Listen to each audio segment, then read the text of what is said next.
وقتی 16 سالم بود با دوست دخترم سامانتا یه اتفاق وحشتناک رو تجربه کردیم. سامانتا توی شهرستان نزدیکمون زندگی میکرد. واسه همین رابطمون بیشتر لانگ دیستنس بود و توی طول مدرسه به ندرت همدیگر رو میدیدیم. قرار شد که دوشنبه مدرسه نریم تا با همدیگه وقت بگذرونیم، چون میدونستم که دوشنبه ها بابام و نامادریم سر کارن. واسه همین میتونستیم توی خونه تنها باشیم تا راحت بشینیم با هم گیم بزنیم یا فیلم نگاه کنیم. خونه‌ای که توش زندگی میکردم محله‌ای خارج از شهر بود و دور تا دورش با جنگل احاطه شده بود. یه خونه بزرگ 2 طبقه که 3 تا اتاق خواب داشت و یه دونم پایین بود. کف آشپزخونه کاملا چوبی بود. بعدم میفهمید که چرا اینو گفتم. خونمون سیستم امنیتی داشت و تمام درای ورودی دارای سنسور بودن. و آخر راهرویی که به آشپزخونه میخوردم یه حسگر حرکتی وجود داشت. خلاصه کاملا امن بود. و من و سامانتا بالا بودیم و داشتیم به کلکسیون کارتای بسکتبالم نگاه میکردیم. یه سری بازیای مسخره هم با هم میکردیم، مثل بازی هیچ وقت انجام ندادم. ناگهان هر دومون از پایین صدای قدمای پا شنیدیم. اول سامانتا شنید و بعدش هم من. هر دو قرمز شدیم. سامانتا گفت نکنه مامانت برگشته باشه. بدون هیچ سر و صدایی توی اتاقم نشستم و گوشامو تیز کردم. صدای قدمای پا می اومد. انگار داشت یکی روی پارکت آشپزخونه راه میرفت. با صدای پاکت کاغذی، مثل اونایی که توی بعضی فروشگاه ها میدن. صدای قدم ها چند ثانیه ادامه داشت و بعدش قطع شد. بعدش هم صدای پاکت خرید اومد و چند ثانیه بعد در انباریمون باز شد. از جیرجیرش فهمیدم انباریمونه. دیگه خونمون بود و میدونستم که اشتباه نمی کنم. سامانتا یواش گفت یعنی دارن خریداشونو میذارن اونجا؟ گفتم فکر کنم نامادریم باشه. خریدای خونه رو فقط اون میکنه. نامادریم نسبت به بابام خیلی سختگیرتر بود و اگر میفهمید که مدرسه نرفتم و با یه دختر توی خونه تنهام بدبختم میکرد. برگشتم به سامانتا گفتم که باید سریع از پنجره اتاقم بریم بیرون و روی پشت بوم واسیم تا وقتی که نامادریم از خونه بره. ما اونجا قایم میشیم. بالای پشت بوم بودیم و به خیابون نگاه میکردیم ولی اون نیومد. سامانتا دیگه صبرش تمام شده بود چون سقف خونمون به شدت داغ بود.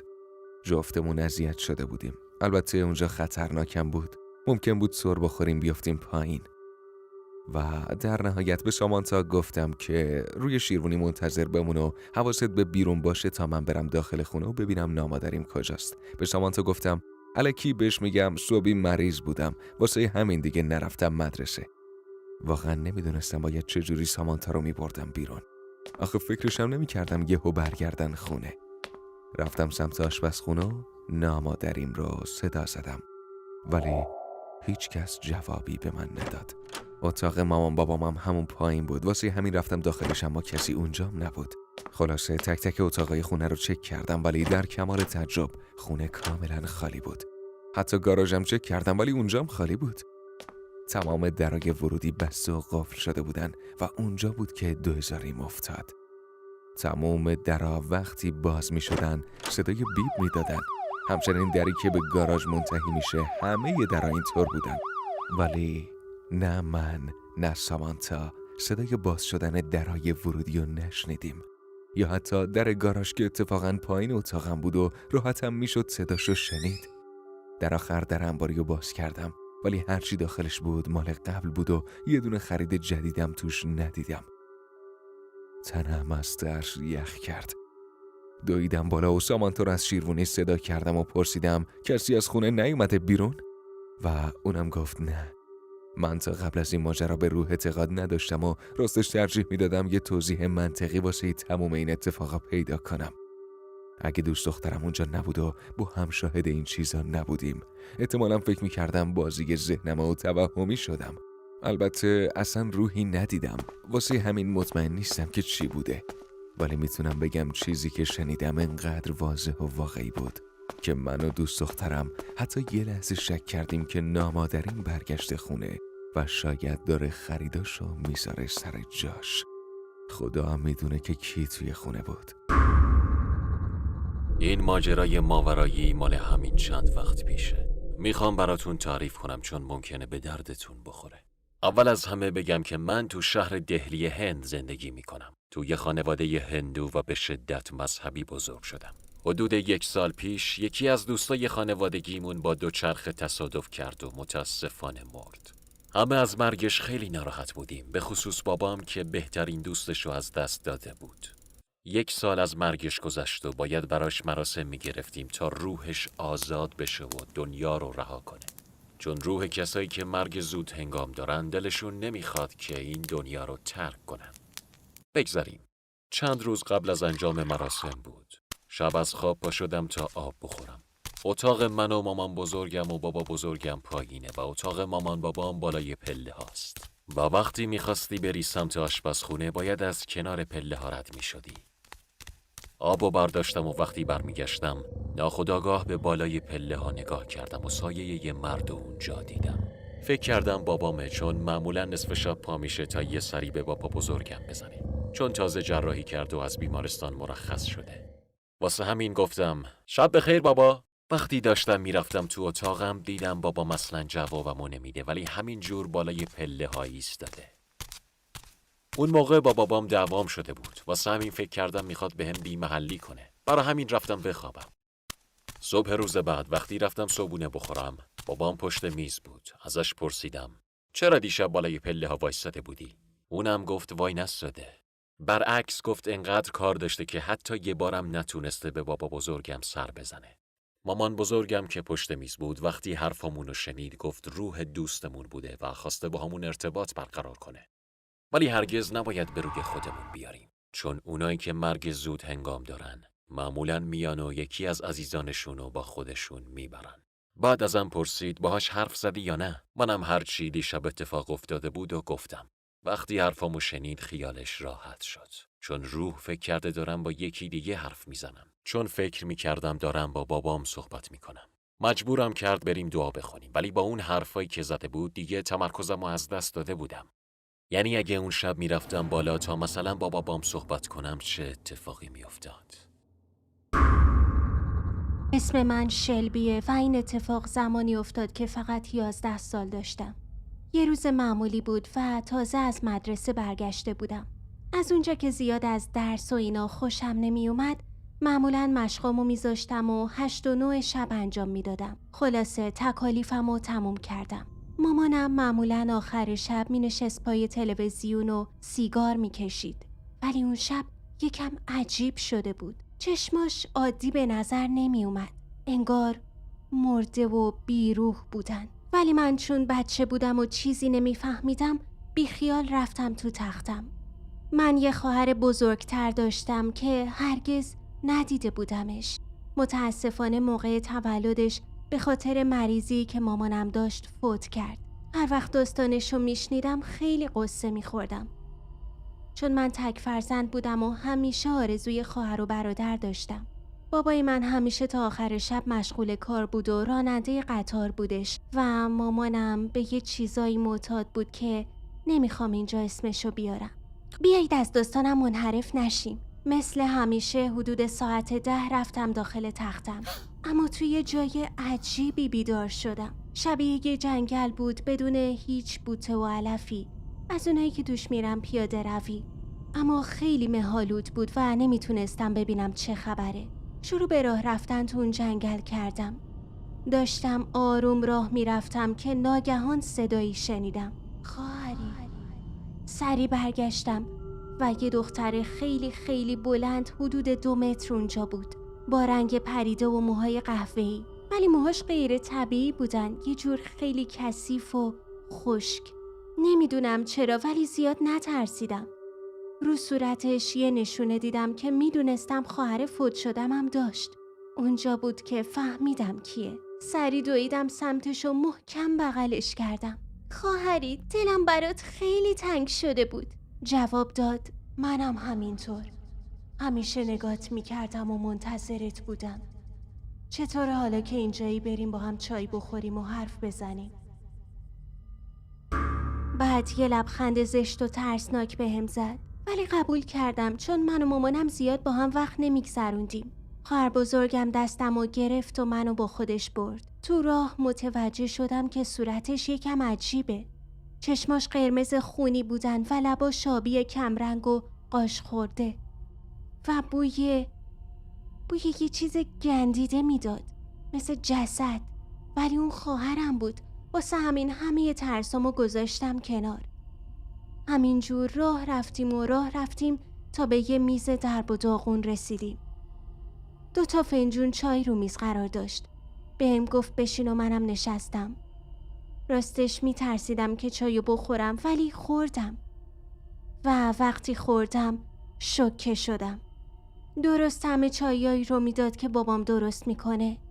بعد از مدتی گفتم دیگه وقتشه من برم. تا اینو شنید عصبانی شد. بلند شد و مشتشو محکم میکوبید به میز و بعد مثل یه حیوان شروع کرد به غرش کردن.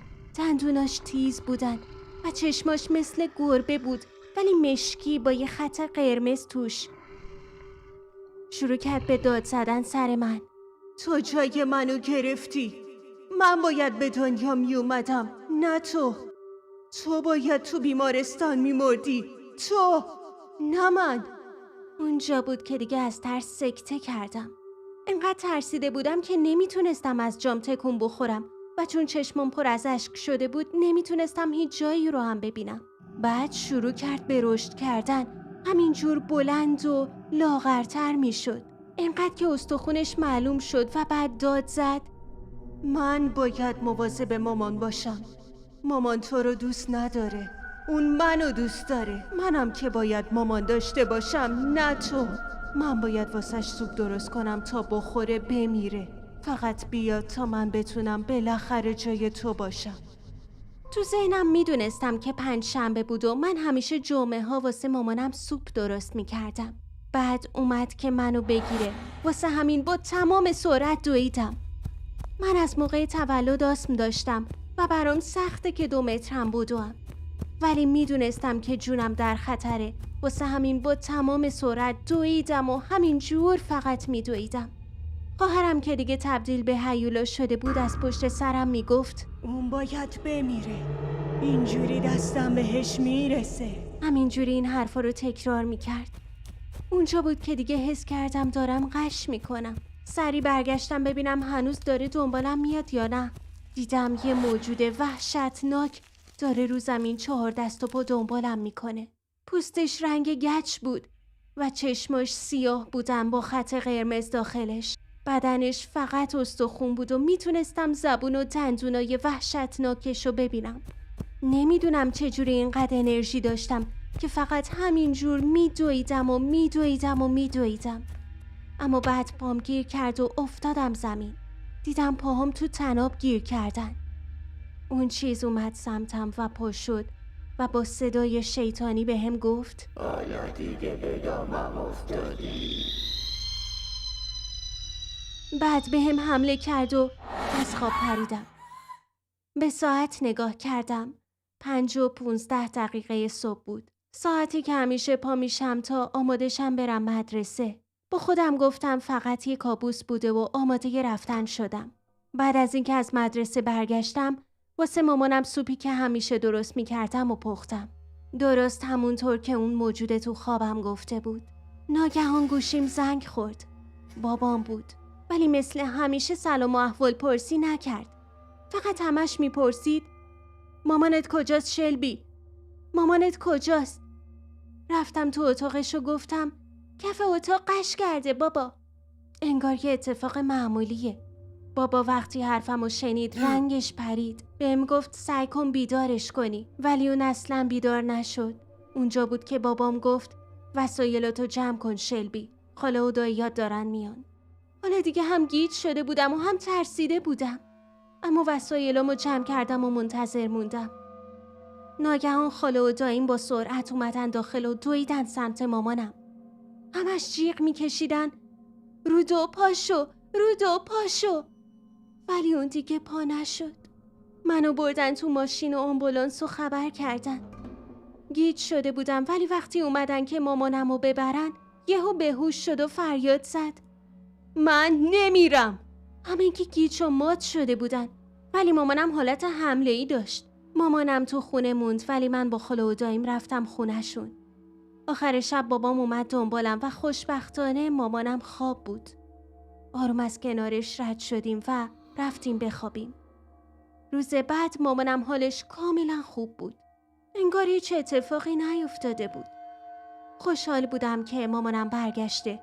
ولی وقتی تو اتوبوس بودم یادم به خوابی افتاد که راجع به خواهر بزرگم دیده بودم. فکر کنم شاید فقط میخواست اینجوری حواسم به مامانم باشه. به هر حال امیدوارم هر جا هست روحش شاد باشه و دیگه اذیتمون نکنه. وقتی 9 سالم بود با کازین‌ها، مامان و بابام و مامان و بابا بزرگم ذرت‌ها رو با هم دیگه پوست می‌کندیم. فقط با یه چراغ کم نور تا آخر شب تو انبار میشستیم و کار می‌کردیم. واسه همین جو اونجا واسه داستان ترسناک گفتن خیلی قوی بود.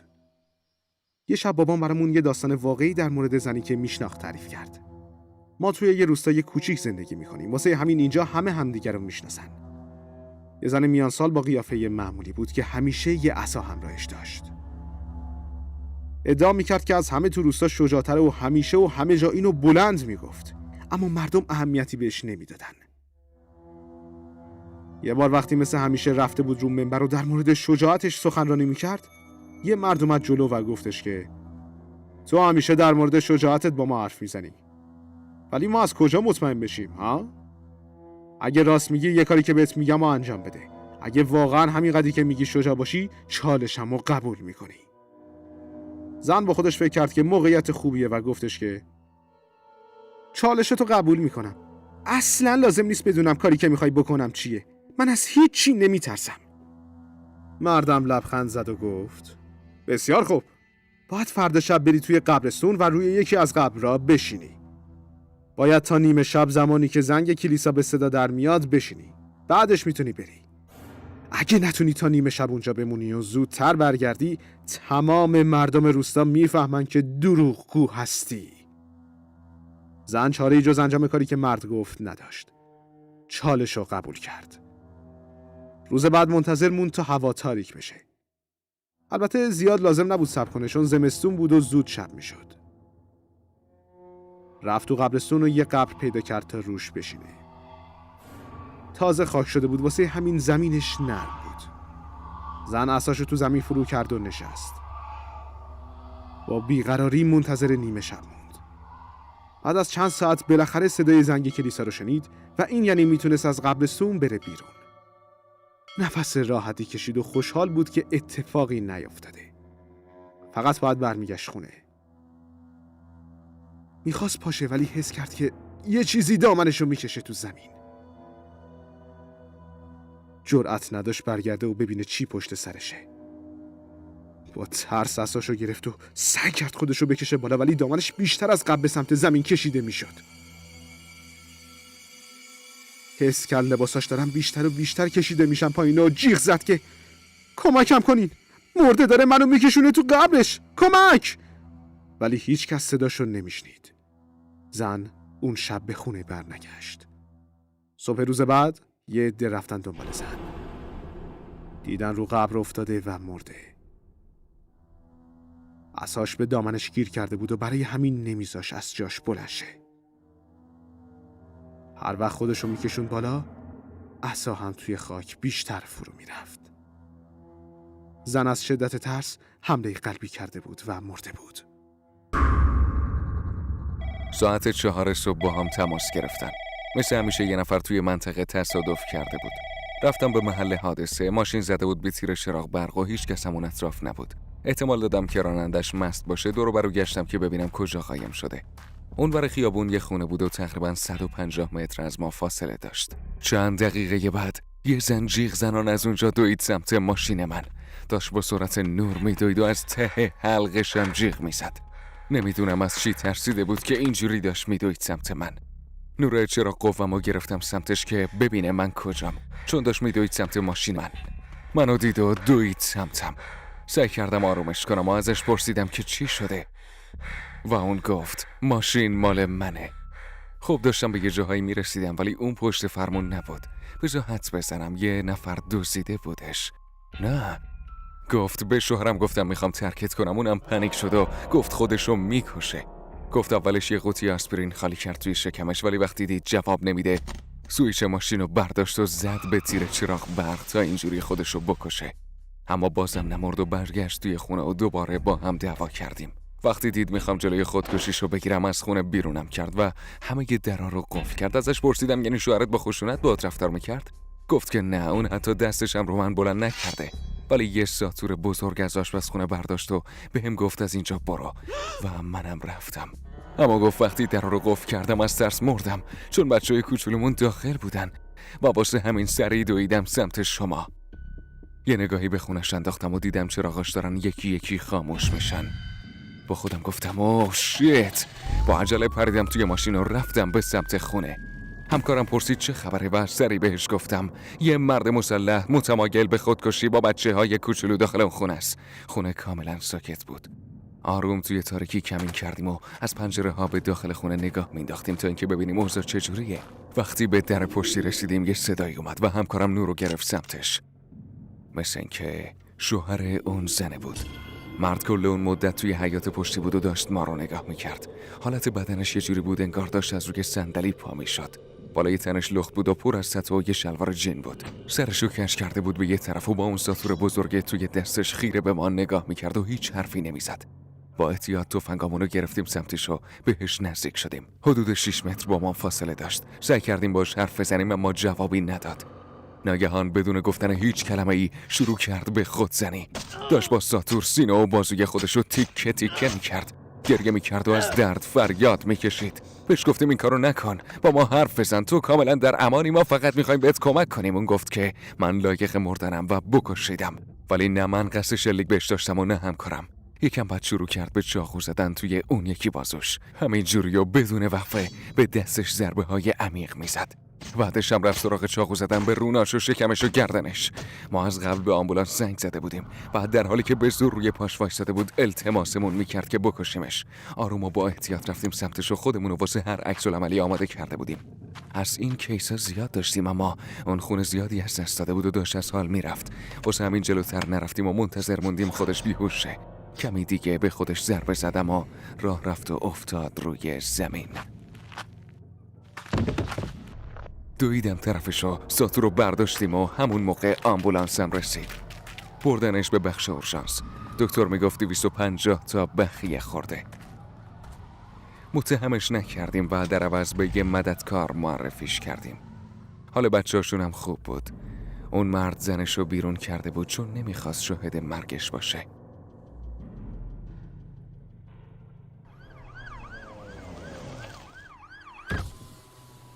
سه ماه بعد مرد و اتفاقی توی ترافیک دیدم و وقتی منو دید زد زیر گریه و بغلم کرد. زن و بچه‌اش توی ماشین شاد و خوشحال نشسته بودن. گفت از مددکار کمک گرفته و اون شب توی وضعیت روحی بدی بوده. تا حالا واسه شلیک نکردن به کسی خدا رو شکر کردم؟ بله، حتی واسه خودم هم عجیبه ولی واسه این مورد از خدا شاکرم.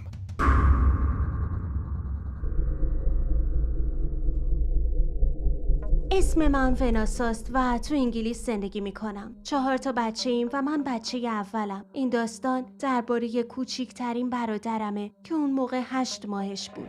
یه بار بعد مدرسه من، خواهر کوچیکم و برادر کوچولوم تو اتاق من بودیم و منتظر بودیم مامان بابامون از کار برگردن. من و خواهرم نشستیم رو تخت و یوتیوب نگاه میکردیم و برادرمون رو زمین بود و بازی میکرد و واسه خودش این ور اون ور میرفت. این تقریبا روند هر روزمون بود تا مامان بابامون برسن. اون روز در کمد دیواریمون باز بود و آلدو 4 دست و پا رفت داخلش. حالا که بهش فکر میکنم میبینم خیلی عجیب بود. آخه در اونجا همیشه بسته بودش چون چیز جالبی اون تو نبود. فقط یه مش وسایل قدیمی که مامانم دلش نمیومد بندازه دور. خلاصه همون موقع صدای خنده های آلدو از داخل کمد دیواری اومد و معلوم بود داره با کارتونا بازی میکنه. من و خواهرم غرق یوتیوب شده بودیم و حواسمون از آلدو پرت شده بود چون وقتی رفتم چکش کنم دیدم در کمد بسته شده. واسم عجیب اومد چون در از اون طرف هیچ دستگیره‌ای نداره و نمیشه بستش. صدای تکون خوردن کارتونا میومد و گفتم شاید حالا یه جوری از اون طرف بسته شده. در رو باز کردم تا بیارمش بیرون و حواسم بهش باشه. 4 دست و پا اومد بیرون و منم در کمدو بستم. برگشتم رو تخت تا بقیه ویدیومون رو نگاه کنیم. بعد مدتی دوباره صدای تکون خوردن کارتونا اومد. البته این بار بدون صدای خنده. من و خواهرم هر دو با گیجی به هم نگاه کردیم، چون همین الان برادرم آورده بودم بیرون. یه نگاه به در کردم و داشتم فکر میکردم چجوری کارتون رو تکون خورده که ناگهان در شروع کرد به تکون خوردن. انگار یکی میخواست بیاد بیرون. گفتم حتما دوباره برادر کوچولومه. اصلا فکرم جای دیگه ای نمیرفت. وقتی در داشت تکون میخورد، برادر دیگم جاناتان که 12 سالش بود اومد خونه و اومد تو اتاقم دنبال یه چیزی میگشت. به کمد اشاره کردم و گفتم میشه بازش کنی و آلدو رو بیاری بیرون؟ با گیجی به هم گفت منظورت چیه؟ آلدو که پشت سر منه. و دیدیم برادر کوچولومون داره 4 دست و پا از پشت جاناتان رد میشه. من و خواهرم با جیغ از اتاق فرار کردیم و وقتی مامان برگشت بهش قضیه رو گفتیم. نمیدونم چرا حرفمون رو باور نکرد، ولی من بعد از اون دیگه در اون کمدو باز نکردم و الانم یه میز تلویزیون جلوشه. بعد از اون اتفاقای عجیبی تو خونمون میافته. صدای تق تق از در و دیوارها میاد. سایه های سیاه و چیزای ترسناک تو آینه میبینم. الان 3 سال اوضاع همینه و هنوزم نمیتونم تو کمدم چه خبره. یه روز دوستم ریکی گفت بیا بریم یه باغ وحش فوق محرمانه. گفت یه باغ وحش مخفی زیر زمینه که فقط تعداد محدودی اونم با داشتن آشنا میتونن واردش بشن. بلیت ورودیش به شدت گرون بود. حدود $1000 بود. ولی از اونجا که ریکی بچه پولدار بود گفت پول بلیت منم میده. خلاصه با کنجکاوی و هیجان وارد باغ وحش شدیم. 20 نفر دیگه هم اونجا بودن. همگی به سمت داخل هدایت شدیم. به باغ وحش انسانی خوش اومدید. باغ وحش ما با ترکیب کردن ژن‌های انسان و حیوان موجودات زیبای جدیدی خلق کرده. بیشتر منتظرتون نمیذارم. فقط همه باید تعهد بدید که امروز هر چیزی دیدید محرمانه باقی میمونه. هر کسی هم که تعهدشو بشکنه غذای موجودات اینجا میشه دوستان. بله. صدای همه بلند شد، ولی همه تعهدنامه رو امضا کردن و سوار آسانسور شدن. آسانسور رفت طبقه 10 زیر زمین و وقتی که در باز شد یه دیوار شیشه بزرگ روبرومون بود و چند تا جونورم داخلش زندگی میکردن. اولین چیزی که دیدم یه شبه انسان بود با بدن کروکودیل. حدود 2 متر قد داشت و روی پاهای کوتاهش وایساده بود. جونور تا ما رو دید. صدای وحشتناکی از خودش در آورد. چشماش زرد بودن و دهنشم پر از دندونای کروکودیلی بود. کمی جلوتر رفتم.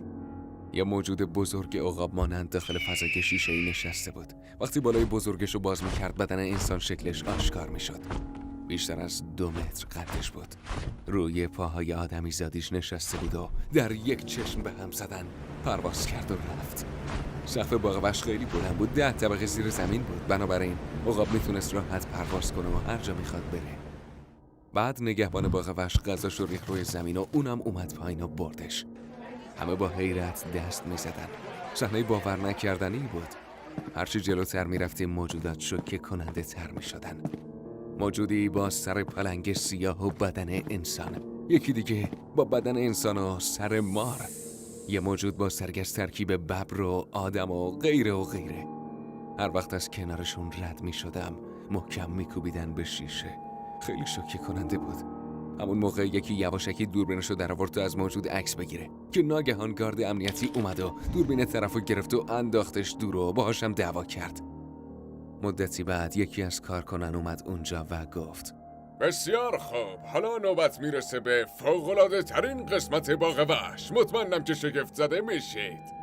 مدتی بعد نگهبان باغ وحش یه نفر رو کشون توی قفسی پر از مرد ببری.